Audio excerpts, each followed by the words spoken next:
नमस्कार दोस्तों, स्वागत है आपका सीएस सेंटर दिल्ली पे। जैसे आपको पता था कि पूर्वावलोकन घटना चक्र का जो भारतीय राज्य व्यवस्था है उसका एक पीवाईक्यू का सीरीज चला था। उसमें अब तक हमने प्रेसिडेंट कर लिया है। प्रेसिडेंट के 2 लेक्चर थे, वाइस प्रेसिडेंट का 1 लेक्चर था और केंद्रीय मंत्री परिषद का 1 लेक्चर हो गया, जिसमें हमने 40 सवालों को देखा है। बाकी बचे सवाल को इस लेक्चर में हम देखेंगे। तो इस प्रकार से हम क्या करेंगे कि एक श्रृंखला के तौर पर पूरे भारतीय राज्य व्यवस्था को कवर कर लेंगे, जो इम्पोर्टेंट है आपके आगामी एग्जाम आरओ के लिए, जो यूपी पीसीएस या अदर किसी स्टेट की आप एग्जाम की तैयारी करते हैं। तो पीवाईक्यू हमेशा ही रिलेवेंट रहता है। जैसे आपको मैंने कई सवालों को दिखाया कि यहाँ से डायरेक्ट अभी पेट के एग्जाम में पूछ लिया गया था। तो इसी तरह उत्तर प्रदेश में अन्य कोई भर्तियां हैं, तो ये सीरीज आपको हेल्पफुल रहेगी। चलिए अगले सवाल पे चलते हैं। अगला हमने 40 तक कर लिया था, 41 पे चलते हैं। 41 देखिए, खैर आया तो एमपी पीसीएस में, लेकिन देख लेते हैं। कभी कभी क्या होता है कि अदर स्टेट के जो एमसीक्यू होते हैं, पीवाईक्यू होते हैं, उनको भी उठा के पूछ लेता है। लेकिन सबसे ज़्यादा अगर आपको इम्पोर्टेंट देना चाहिए तो इसमें आईएएस पीसीएस के सवालों के साथ साथ आईएएस के जो वन लाइनर या वन स्टेटमेंट बेस्ड क्वेश्चन है, उन पे जरूर ध्यान देना चाहिए। तो चलिए अगला सवाल हमारा कुछ इस प्रकार है 41 का, कि निम्नलिखित में से कौन सा नेता नेहरू के कैबिनेट में पहले गृह मंत्री तथा बाद में रक्षा मंत्री बना। तो इसका जो ऑप्शन ए है, प्रकाश चंद्र सेठी, रविशंकर शुक्ला, कैलाशनाथ काटजू और द्वारिकानाथ मित्र। तो इसका सही उत्तर है कैलाशनाथ काटजू। देखिए, इसके आने की प्रबल संभावना तो नहीं है, प्रबल संभावना क्या है, ना के बराबर है, लेकिन एक बार आप देख लीजिएगा। चलते हैं अगले पे। अगला उत्तराखंड पीसीएस 2010 में पूछा है कि स्वतंत्र भारत के प्रथम वित्त मंत्री कौन थे। तो ऑप्शन में गुलजारी लाल नंदा, ये नहीं थे। गुलजारी लाल नंदा के बारे में आप एक चीज जान सकते हैं कि भारत के कार्यवाहक प्रधानमंत्री के रूप में कार्य कर चुके हैं। जान मथाई नहीं थे, कृष्णमचारी नहीं थे, सरोजनी नायडू ये भी नहीं थी। तो भारत के प्रथम वित्त मंत्री थे आर के ससमुख सेठी थे, जो कि अगस्त 1947 से अगस्त 1948 तक इस पर पद रहे थे। चलिए अगले सवाल पे चलते हैं। अगला सवाल कुछ इस प्रकार से है कि भारत में स्वतंत्रता के पश्चात प्रथम मंत्रिमंडल का कानून मंत्री कौन था। देखिए, एक तो क्या है कि स्वतंत्रता के पश्चात भारत के प्रथम कानून मंत्री के रूप में कौन थे, K M Munshi, SP Mukherjee, Baldev Singh, B R Ambedkar. तो सबको पता है इसका सही उत्तर क्या हो जाएगा, बी आर अम्बेडकर। अगले सवाल पे चलते हैं। अगला हमारा कुछ इस प्रकार से है कि निम्नलिखित में से किन लोगों का स्वतंत्र भारत में प्रथम मंत्रिमंडल 1947 का पोर्टफोलियो उनके अंतरिम सरकार के पोर्टफोलियो से भिन्न था। मतलब सवाल ये कह रहा है कि देखिए, जो स्वतंत्रता के पूर्व जो अंतरिम सरकार गठित हुई थी, उसका पोर्टफोलियो और स्वतंत्रता के बाद के पोर्टफोलियो से भिन्न था। सवाल का मेन ये है। तो पहला क्या है, जगजीवन राम, डॉक्टर राजेंद्र प्रसाद, एच.सी. भाभा और सरदार बलदेव सिंह। तो जो इसका सही उत्तर हो जाएगा वो उत्तर हो जाएगा एच.जी. भाभा। देखिए, सबसे पहले की जो जान मथाई थे, सॉरी जगजीवन राम थे। जगजीवन राम क्या थे, पहले भी श्रम मंत्री थे, और मतलब अंतरिम सरकार में भी श्रम मंत्री थे, और जो स्वतंत्रता के बाद पहली सरकार बनी उस समय भी क्या थे, ये श्रम मंत्री थे। डॉक्टर राजेंद्र प्रसाद खाद्य और कृषि मंत्री थे। एच.जी. भाभा वाणिज्य मंत्री, और सरदार बलदेव सिंह रक्षा मंत्री। यानी जब अंतरिम सरकार बनी थी तब भी सरदार बलदेव क्या थे, रक्षा मंत्री थे, और बाद में भी क्या थे, वो रक्षा मंत्री थे। अगला सवाल है कि भारत के 12वें प्रधानमंत्री थे। ये पूछा है आपका पीसीएस 2005 में। तो भारत के 12वें प्रधानमंत्री के रूप में देखा जाए तो भारत के 12वें प्रधानमंत्री कौन थे, एच डी देवगौड़ा है। तो आपको क्या करना है कि जो अब तक भारत के जितने प्रधानमंत्री बन के उनका एक बार क्रम याद कर लेना है कि किस क्रम पे कौन प्रधानमंत्री रहे। अब जाहिर सी बात है, पीसीएस 2005 में ये सवाल पूछा है, तो आगे भी ऐसे सवाल बन सकते हैं। हो सकता है कि अब इसको कूट में बना दे, या हो सकता है इसको सूची 1 सूची 2 दे के उसको मैचिंग करवा दे कि किस ईयर में कौन है या किस क्रम पे कौन है। इस प्रकार से आपको एक बार, क्योंकि फैक्ट बेस्ड क्वेश्चन आरओ में बहुत ज़्यादा आते हैं, तो इस प्रकार के सवालों को आपको तैयार करना पड़ेगा। चलिए अगला सवाल देखते हैं। अगला अगर देखिए, छत्तीसगढ़ पीसीएस फ्री में है तो इसको हम स्किप करते हैं। ये देखते हैं कि उत्तराखंड के एग्जाम में आया, 2003 में है क्या, कि निम्नलिखित में से कौन एक से अधिक बार प्रधानमंत्री नियुक्त हुए हैं। तो ऑप्शन क्या है, जवाहरलाल नेहरू, आपको पता है कि एक से अधिक बार प्रधानमंत्री नियुक्त हुए हैं, इंदिरा गांधी जी भी और गुलजारी लाल नंदा, अटल बिहारी वाजपेयी। यानी यहाँ जितने भी प्रधानमंत्री का नाम दिया गया है वो प्रधानमंत्री क्या है, एक से अधिक बार नियुक्त हुए हैं, तो इसका सही उत्तर क्या हो जाएगा, उपयुक्त सभी, डी ऑप्शन हो जाएगा। अगला सवाल पे चलते हैं। अगला सवाल हमारा कुछ इस प्रकार है, निम्नलिखित में से किन्होंने अपने राजनीतिक जीवन में भारत के प्रधानमंत्री पद का एक बार से अधिक समयांतर के बाद सुशोभित किया है। मतलब ऐसे कौन से प्रधानमंत्री हैं या बने हैं भारत में जिन्होंने एक टर्म के बाद फिर दोबारा या थोड़ा समय के बाद अगले टर्म के बाद फिर से प्रधानमंत्री के रूप में बने हैं। देखिए सवाल क्या है, जवाहरलाल नेहरू। तो जवाहरलाल नेहरू तो एक से अधिक बार प्रधानमंत्री बने हैं, लेकिन वो क्या है, लगातार रहे हैं, तो ऑप्शन ए आपका गलत हो जाएगा। लाल बहादुर शास्त्री, तो लाल बहादुर शास्त्री कौन थे, लाल बहादुर शास्त्री भारत के दूसरे प्रधानमंत्री थे, लेकिन ये इनके पहले ही कार्यकाल में इनकी क्या हो गई, मृत्यु हो गई, तो ये भी ऑप्शन काट दीजिए। यानी एक ऑप्शन काट दीजिए, दो ऑप्शन काट दीजिए, ये ऑप्शन काट दीजिए, तो ऑप्शन सी आपका उत्तर हो गया। ये तो कूट के माध्यम से, लेकिन और पे डाले गुलजारी लाल नंदा। जैसे मैंने आपको बताया कि गुलजारी लाल नंदा भारत के 2 बार कार्यवाहक प्रधानमंत्री के रूप में कार्य कर चुके थे। इंदिरा गांधी भी 2 अलग अलग पीरियडों में भारत के प्रधानमंत्री रह चुके हैं। अटल बिहारी वाजपेयी भी भारत के अलग अलग टाइम पीरियड में प्रधानमंत्री रह चुके हैं। तो आपका ऑप्शन 3, 4 और 5 सही हो जाएगा। आप इसको कूट के माध्यम से कर सकते थे। आपको अगर पता होता कि पता क्या होता, सबको पता है कि जवाहरलाल नेहरू एक ही बार में प्रधानमंत्री बने, एक से अधिक बार बने, लेकिन उनका जो एक उनके क्रम में क्या होता है, जो गैप नहीं था, वो लगातार बने थे। तो अगर एक ऑप्शन से आप उठा के काट दे तो भी आपका उत्तर मिल जाता। अगला सवाल है कि भारत के किस प्रधानमंत्री की मृत्यु देश के बाहर हुई थी, जवाहरलाल नेहरू, मोरारजी देसाई, लाल बहादुर शास्त्री, चौधरी चरण सिंह। तो आपको पता होना चाहिए कि 1966 में ताशकंद में लाल बहादुर शास्त्री की मृत्यु हुई थी। अगले पे चलते हैं। निम्नलिखित राज्यों एवं उनके संबंधित मुख्यमंत्रियों का मिलान करें जो भारत के प्रधानमंत्री बने। सवाल ये कह रहा है कि यहाँ पर भारत के प्रधानमंत्री हैं सूची 1 में, और सूची में वो स्टेट हैं जहां पर वो मुख्यमंत्री के रूप में कार्य किए थे। चलिए, आप सबको पता है, कुछ नहीं तो ये तो पता ही होगा कि मोदी जी कहाँ के मुख्यमंत्री के रूप में कार्य किए हैं, गुजरात के मुख्यमंत्री के रूप में कार्य किए हैं। और चौधरी चरण कहाँ थे, तो ये अविभाजित उत्तर प्रदेश से थे। ठीक है, अब मोरारजी देसाई कहाँ से थे, तो मोरारजी देसाई कहाँ से थे,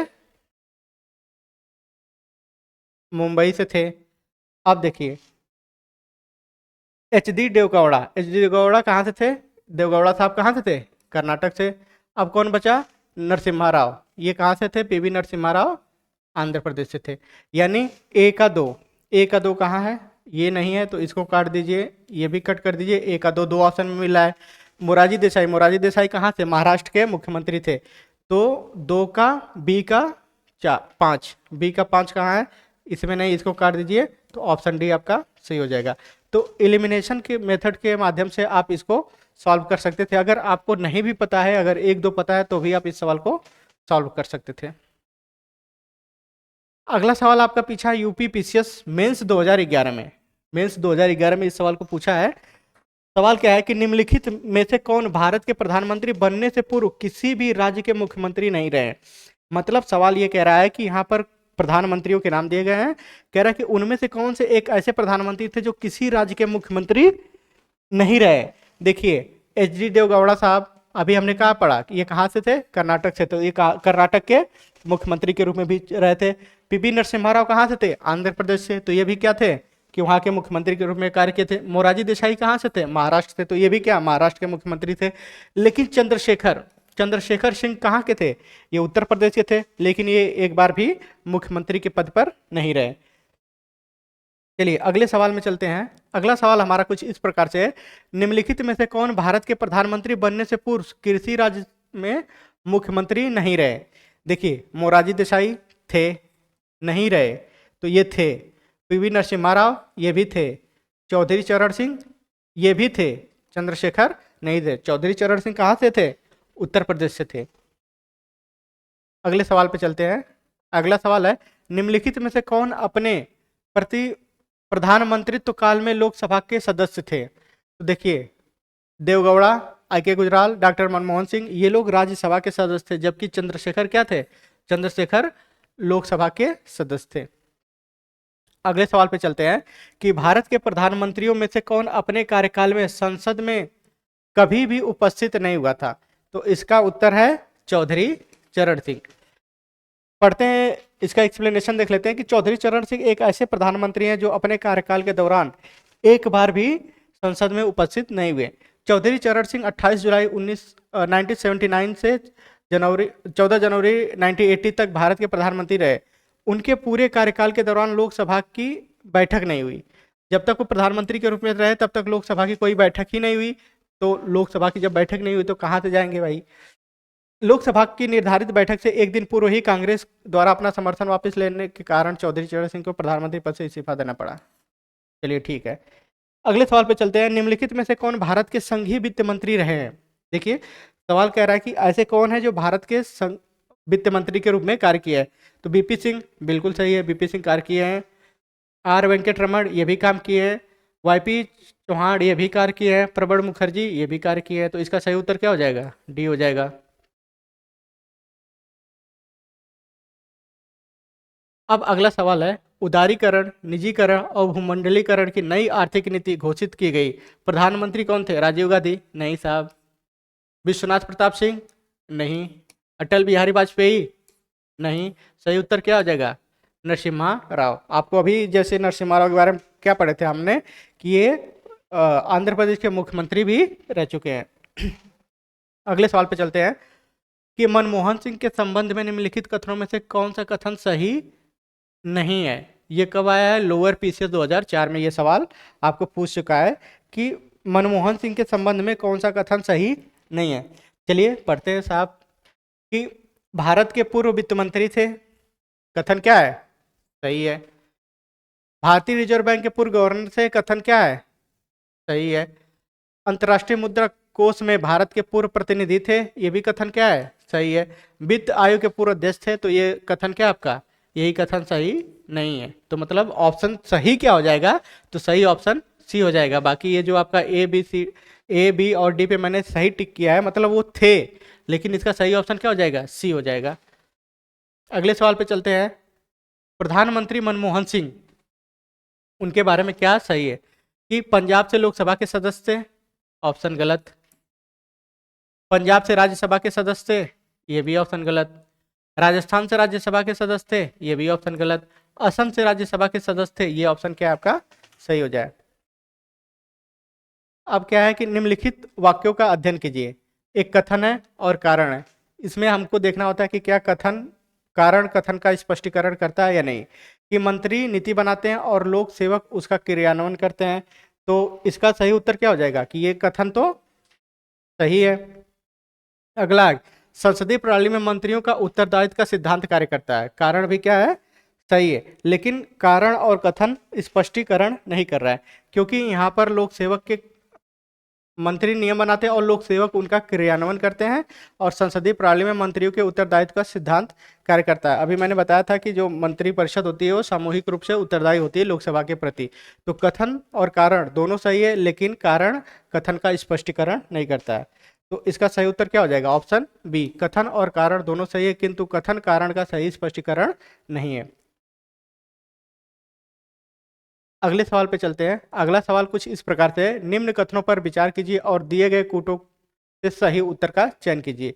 फिर वही सवाल है, कथन और कारण वाला। आप स्टेट पीसीएस के एग्जाम को यूपी पीसीएस के एग्जाम पे दे सकते हैं कि कम से कम 8 से 10 क्वेश्चन कथन और कारण वाले आ रहे हैं। तो पॉलिटी में भी ये सवाल बहुत आ रहे हैं और जियोग्राफी हिस्ट्री सब में तो आ ही रहे हैं।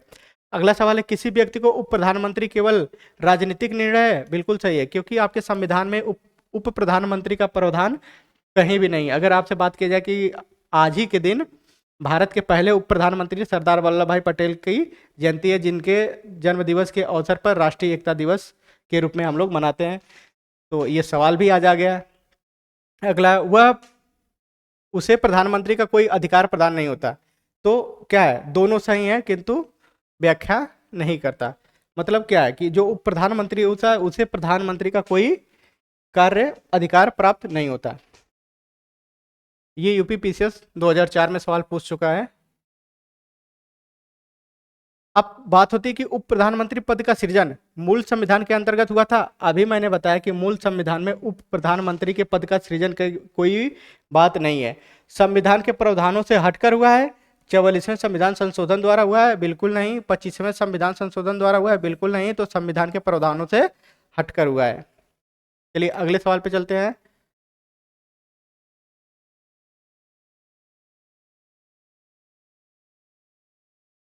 अगला सवाल आईएएस प्री 2015 में पूछा है।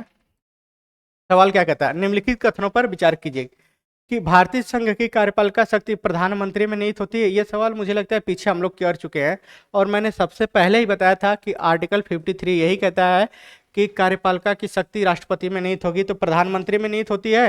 तो ऑप्शन क्या आ जाएगा? प्रधानमंत्री में निहित ना होकर किस में होती है? राष्ट्रपति में होती है। अगर राष्ट्रपति होता तो सही हो जाता। प्रधानमंत्री सिविल सेवा बोर्ड का पदेन अध्यक्ष होता है। स्टेटमेंट क्या है? गलत है। प्रधानमंत्री ना होके कौन का होता है? कैबिनेट सचिवालय का प्रमुख होता है। तो दोनों हमें पता क्या करना था, कौन सा कथन सही है? तो ना तो एक ना तो दो। सवाल को समझिए। सवाल में ये पूछा था कि निम्नलिखित में से कौन सा कथन सही है। तो हमारा जो पहला स्टेटमेंट था कहता है कि भारतीय संघ की कार्यपालिका का प्रमुख प्रधानमंत्री होता है।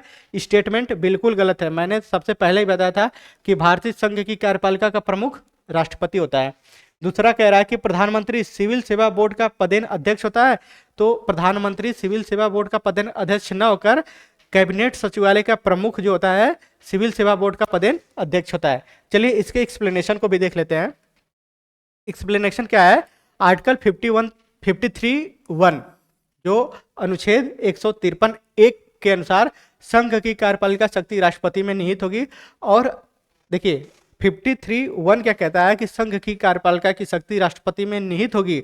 वह इसका प्रयोग संविधान के माध्यम से स्वयं या अपने अधीनस्थ अधिकारियों के माध्यम से करेगा। तो आपको एक चीज पता होना चाहिए कि अधीनस्थ अधिकारी होते कौन से हैं। तो अधीनस्थ अधिकारी में प्रधानमंत्री और मंत्री परिषद आते हैं। तो ये आपका हो जाएगा। दूसरा, कैबिनेट सचिवालय प्रधानमंत्री के प्रत्यक्ष प्रभार के तहत होता है। जो कैबिनेट सचिवालय वो प्रधानमंत्री के अंतर्गत आता है, लेकिन सचिवालय का प्रशासनिक प्रमुख कैबिनेट सचिव होता है। कौन होता है? कैबिनेट सचिव। ये सवाल इंपॉर्टेंट है, अभी कहीं किसी भी एग्जाम में आ सकता है। जो सिविल सेवा बोर्ड का पदेन अध्यक्ष भी होता है। तो सवाल क्लियर हो गया। अब अगले पे चलते हैं। अगला सवाल है आपका आईएएस प्री 2009 में पूछा है। क्या है सवाल? देखते हैं। केंद्रीय सरकार के संदर्भ में निम्नलिखित कथनों पर विचार कीजिए।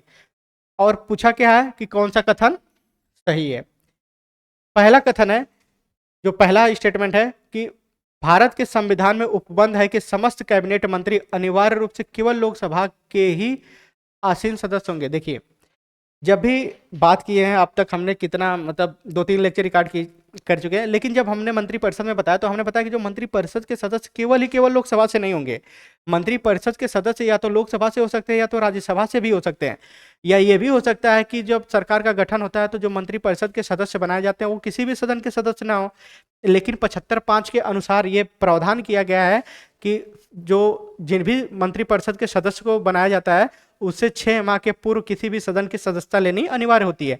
तो पहला स्टेटमेंट आपका क्या है कि कौन सा सही है? भारत संविधान के में उपबंध है कि समस्त कैबिनेट मंत्री अनिवार्य रूप से केवल लोकसभा के ही आसीन सदस्य होते हैं। तो ये गलत होता है। लोकसभा के साथ साथ राज्यसभा के हो सकते हैं। जैसे मैंने आपको एग्जांपल दिया करंट का, एस जयशंकर का एग्जांपल दिया कि वो राज्यसभा के सदस्य हैं। इसी तरह अश्विनी वैष्णव का ले लीजिए, इसी तरह आप पीयूष गोयल का लीजिए। कई ऐसे कैबिनेट मिनिस्टर हैं जो इस समय लोकसभा के सदस्य न होकर राज्यसभा के सदस्य हैं। अगला है केंद्रीय कैबिनेट सचिवालय संसदीय कार्य मंत्रालय के केंद्रीय कैबिनेट सचिवालय संसदीय कार्य मंत्रालय के अधीन कार्य करता है? नहीं। तो ये प्रधानमंत्री के अधीन कार्य करता है। तो ये क्या हो जाएगा? इसका ऑप्शन हो जाएगा डी, ना तो एक ना तो दो।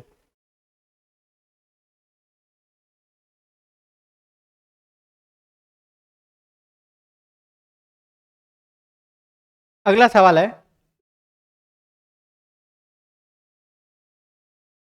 कि कैबिनेट समितियों के से संबंधित निम्नलिखित कथनों को पढ़िए तथा सही विकल्प को चुनिए।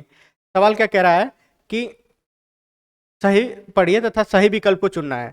आपको 4 विकल्प दिए गए हैं, इसमें से पूछ रहा था कौन सा विकल्प सही है। कहता है संविधान में कैबिनेट समितियों का उल्लेख नहीं है, तो स्टेटमेंट क्या है, सही है कि संविधान में कहीं भी कैबिनेट समितियों का उल्लेख नहीं किया गया है। अगला है कि कैबिनेट समितियां प्रधानमंत्री द्वारा समय की जरूरत एवं परिस्थितियों की आवश्यकता को ध्यान में रखते हुए गठित की जाती है, नहीं। तो ये भी क्या है, स्टेटमेंट स्टेटमेंट ये सही है, स्टेटमेंट सही, कैबिनेट समितियां प्रधानमंत्री द्वारा समय की जरूरत एवं परिस्थितियों की आवश्यकता को ध्यान में रखते हुए गठित किया जाता है। अगला क्या है, यदि प्रधानमंत्री समिति के सदस्य हो तो यह आवश्यक नहीं है, ये स्टेटमेंट क्या है आपका, स्टेटमेंट ये वाला गलत है। संसदीय मामलों की समितियों की अध्यक्षता प्रधानमंत्री होते हैं, ये भी स्टेटमेंट आपका गलत हो, तो इसका क्या होगा, 2 स्टेटमेंट सही हो जाएगा, लेकिन स्टेटमेंट 3 और स्टेटमेंट 4 क्या है, गलत होता है। तो इसका सही उत्तर हो जाएगा डी।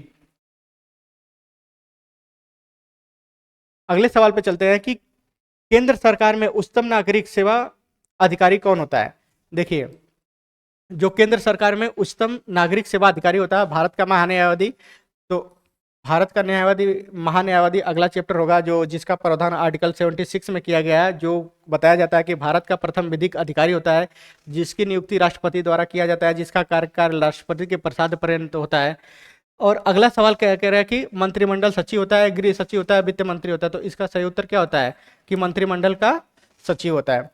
अगले सवाल पे चलते हैं कि निम्नलिखित संविधान संशोधनों में से कौन सा एक बताता है कि मंत्रिमंडल में कुल मंत्रियों की संख्या प्रधानमंत्री को सम्मिलित करते हुए लोकसभा के सदस्यों की कुल संख्या से 15% से अधिक नहीं होनी चाहिए। तो ये है आपका 91 संविधान संशोधन। तो इसका सही उत्तर कौन सा हो जाएगा, बी हो जाएगा। अब इसका एक्सप्लेनेशन देख लेते हैं।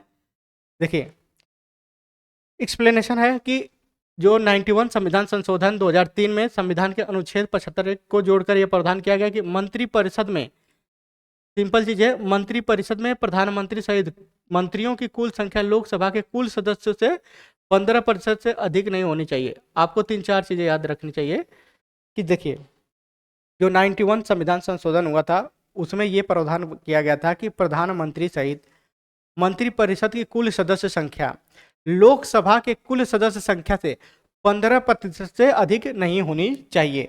तो इसका सही उत्तर होता हमारा, कौन सा उत्तर सही था इसका, बी वाला शायद सही था। अगले सवाल पे चलते हैं। अगला सवाल कुछ इस प्रकार से, निम्नलिखित में से किस संविधान संशोधन अधिनियम द्वारा मंत्रिपरिषद की संख्या लोकसभा के कुल सदस्यों के 15% की सीमा तक निर्धारित की गई। यानी आपको मैंने अभी बताया कि 91 अमेंडमेंट था, जिसमें यह प्रावधान किया गया कि प्रधानमंत्री सहित मंत्रिपरिषद की कुल संख्या लोकसभा के कुल सदस्यों से 15% से अधिक नहीं होनी चाहिए। तो आइए देखते हैं, 95वां संविधान संशोधन अधिनियम 2009, बिल्कुल नहीं। 93 संविधान संशोधन 2005, बिल्कुल नहीं। 91 संविधान संशोधन 2003, ये आपका सही हो जाएगा। चलिए अगले सवाल पे चलते हैं। अगला सवाल हमारा कुछ इस प्रकार से है, ये IAS प्री 2009 में आया था कि केंद्र सरकार के संदर्भ में निम्नलिखित कथनों पर विचार कीजिए। क्या 15 अगस्त 1947 को केंद्र में मंत्रालयों की संख्या 18 थी? तो स्टेटमेंट क्या है, ये आपका स्टेटमेंट सही है। वर्तमान में केंद्र में मंत्रालयों की संख्या 36 है, ये स्टेटमेंट आपका क्या है, गलत है। आइए इसका एक्सप्लेनेशन देखते हैं कि 15 अगस्त 1947 को केंद्र में मंत्रालयों की संख्या 18 थी, वर्तमान में कितनी है, 51 है। चलिए अगले सवाल पे चलते हैं। अगला सवाल हमारा कुछ इस प्रकार से कि निम्नलिखित में से कौन सा आधिकारिक दस्तावेज भारत से संबंधित है? हरित पत्र, श्वेत पत्र, पीत पुस्तक और नीली पुस्तक। तो इसका सही उत्तर क्या हो जाएगा, श्वेत पत्र। ये कहाँ आया है, यूपी PCS में 2008 में ये सवाल पूछ चुका है। भारत में सरकार अथवा उसके किसी मंत्रालय द्वारा किसी विषय पर विस्तृत या आधिकारिक विवरण श्वेत पत्र यानी व्हाइट पेपर के रूप में जारी किया जाता है। चलिए अगले सवाल पे चलते हैं। अगला सवाल हमारा कुछ इस प्रकार से है कि संघीय मंत्रिमंडल का पुनर्गठन किसकी रिपोर्ट के आधार पर किया गया था? गोपाल स्वामी के, किसके आधार पे? गोपाल स्वामी की रिपोर्ट के आधार पर किया गया था। चलिए अगले सवाल पे चलते हैं। अगला सवाल कुछ इस प्रकार से है कि निम्नलिखित कथनों में से कौन सा मंत्रिमंडल सचिवालय का या के कार्य हैं या हैं? तो देखिए, पहला क्या कि मंत्रिमंडल बैठकों के लिए कार्यसूची तैयार करना, बिल्कुल सही। कि जो मंत्रिमंडल सचिवालय का कार्य क्या है कि मंत्रिमंडल बैठकों की कार्यसूची तैयार करना। मंत्रिमंडल समितियों के लिए सचिवालय सहायता, बिल्कुल है। मंत्रालयों को वित्तीय संसाधनों का आवंटन, नहीं, ये कैसे, मंत्रिमंडल सचिवालय ये कैसे कर सकता है? तो इसका क्या हो जाएगा, पूछा क्या है, कौन सा सही है, तो 1 और 2 सही है, तो ऑप्शन सी वाला इसका सही हो जाएगा।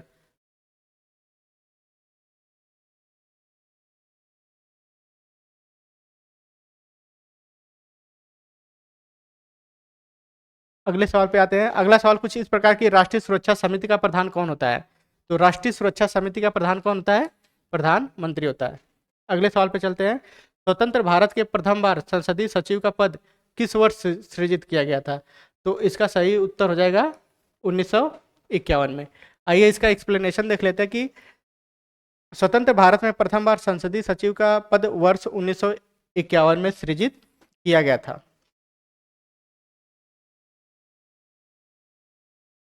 अगला सवाल है, देखिए ये क्या है कि स्टैटिक जीके का एक पोर्शन है जो कभी कभी पूछ लेता है एग्जामों में, कि निम्नलिखित में से किसका सुमेल नहीं है। मतलब जो आपके प्रधानमंत्री हैं और उनसे संबंधित जो क्षेत्र हैं, पूछ रहा है कौन किसे, कि जो जवाहरलाल नेहरू है शांतिवन, लाल बहादुर शास्त्री विजय घाट, इंदिरा गांधी शक्ति स्थल और राजीव गांधी कर्मभूमि। देखिए कर्मभूमि राजीव गांधी की समाधि स्थल को वीर भूमि है, ना कि कर्मभूमि। कर्मभूमि समाधि स्थल पूर्व राष्ट्रपति शंकर दयाल शर्मा की है। तो इसमें आपको बस ये याद रखना है कि जो राजीव गांधी की समाधि स्थल है उसका नाम क्या है? वीर भूमि है। चलिए अगले सवाल पे चलते हैं। अगला सवाल कुछ इस प्रकार से है, जय जवान जय किसान का नारा किसने दिया था?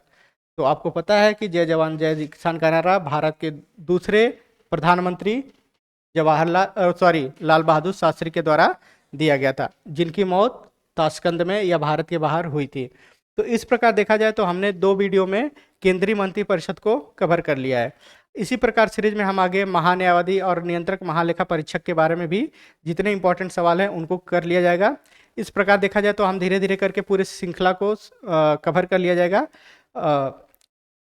अब लास्ट में मैं यही कहना चाहता हूँ कि आप CES सेंटर को दिल्ली को सब्सक्राइब करिए, लाइक करिए और शेयर करिए, ताकि हम अधिक से अधिक वीडियो आप लोगों के लिए उपलब्ध करा सके। धन्यवाद।